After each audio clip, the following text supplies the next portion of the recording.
Thanks for joining us for SLC TV, Salt Lake City's Government Access Channel. April is Earth Month, and we're encouraging you to get out and get connected with nature. For a list of sustainable practices, you can visit our friends at slcgreen.com. On this week's episode of Capital City News, we hear from Captain Adam Archuleta about firefighting with historic preservation in mind. And our History Minute this week is about the 11th installment of our History of Rail. Let's get started with our legislative update and look back.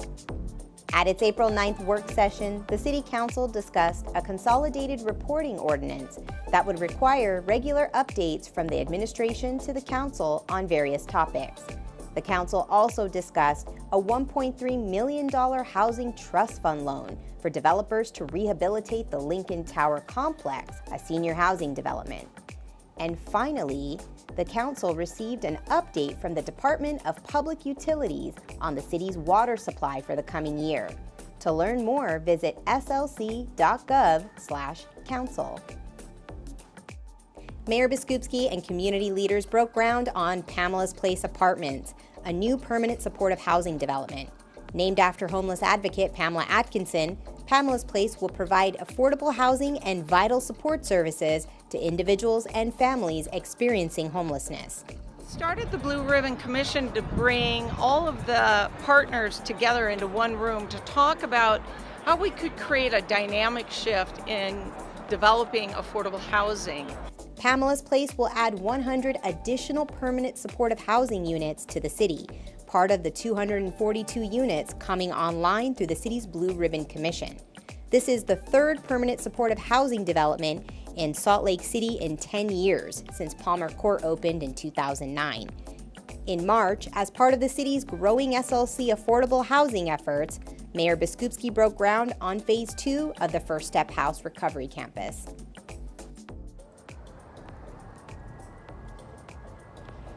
Last year, we had 134 traffic-related incidents with pedestrians. Those are serious incidents with people getting seriously hurt, hit by cars. So we're out here, we're stopping people that are jaywalking or using the crosswalks inappropriately, and we're just reminding them that they need to be aware of what's going on. Keep your head on a swivel. They shouldn't be distracted. Waiting for the signals. Use designated crossing areas, whether you're a driver or a pedestrian walking. Brush up on those laws, follow the rules. And we're really looking to educate the public. So it really is both sides. It's the drivers and it's the pedestrians. Both play a part in the safety of everyone involved out here on the roads. We need people to take this seriously. If an accident happens, it doesn't just affect one person, it affects many people. In light of the recent fire that struck Notre Dame Cathedral in Paris, this week we're talking to Captain Adam Archuleta with Salt Lake City Fire about historic preservation in firefighting. With what occurred at Notre Dame in Paris was quite an anomaly. A building that's several hundred years old, of major historic value to that community, to the world really. While under construction, there was a fire lit. Investigators are obviously working to determine the official cause of that. But the unique circumstances when a building is under renovation like that, normal fire resistant standards are compromised simply because electricity is shut off in certain areas, water shut off in certain areas in order to complete the restoration the way it needs to be done. And that led to a catastrophic event of major fire spread. Obviously the construction of the building reinforced the spread as well, meaning heavy timber type resources or type construction fed fuel to that fire. My personal reaction when I saw the events that occurred just over the weekend with Notre Dame, first and foremost was shock. Just that something on that scale could happen to a building so historic and so important on an international level. The second thing I thought about was from a professional standpoint. My thoughts were with, I knew what kind of that dangers and exposure that the firefighters from Paris would be putting themselves through. They're obviously going to risk a lot in a scenario like this because there's a lot to be saved. So I knew immediately, my thoughts were with them and the risks that they would be taking. I also thought about the landmarks that we have here in our city and the effects that fire and fire spread would have on those. Buildings such as the LDS Temple, the Cathedral of the Magdalene, Masonic Temple, the City County building, amongst others. There's obviously dozens throughout the city. When we're talking about major areas of congregation, temples especially, or large buildings, they're generally meant for people to congregate and have prayers and spiritual experiences, and it's generally leads to large open areas, which are beautiful to be a participant of in those scenarios. However, from a firefighting standpoint, those don't do well as far as containing fire spread.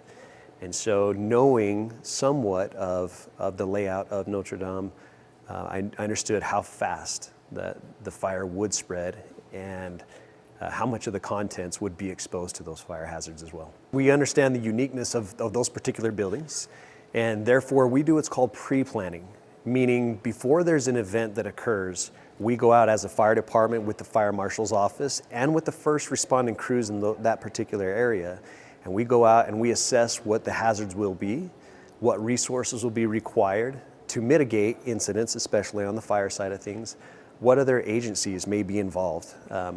On a large-scale event, it's not necessarily going to be just a fire department response. So we work with all those entities that may be involved, and we seek out the potential hazards, and then we formulate solutions based off those hazards.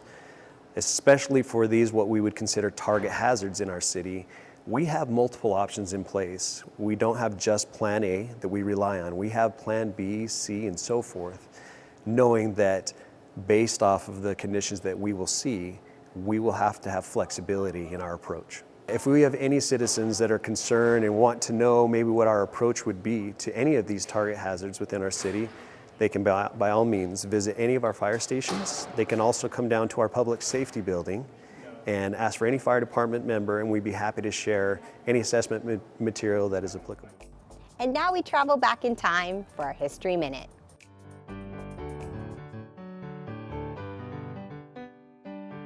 During the E.H. Harriman era of the streetcar, things didn't always run so smoothly.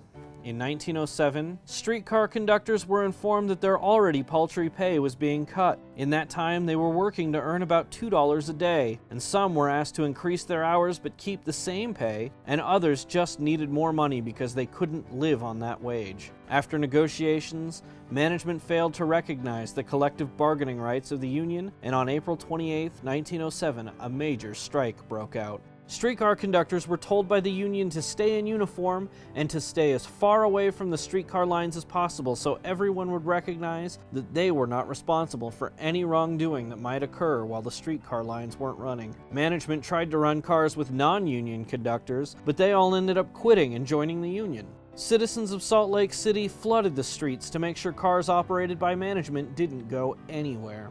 The company even resorted to putting false U.S. mail signs on some cars to claim they were carrying mail and must be let through, but the union filed a complaint about such fraud with the Postmaster General. Eventually, the strike worked. Harriman Streetcar Company came back to the negotiating table, and the conductors got the fair raise they so sorely needed. Thanks for joining us for another episode of Capital City News. We hope you get a chance to get out and enjoy the great outdoors. I'm at Liberty Park right now, which is such a fun place to recreate during the spring and summer. Hope you get a chance to come out and enjoy. For SLC TV, I'm Poonam Kumar.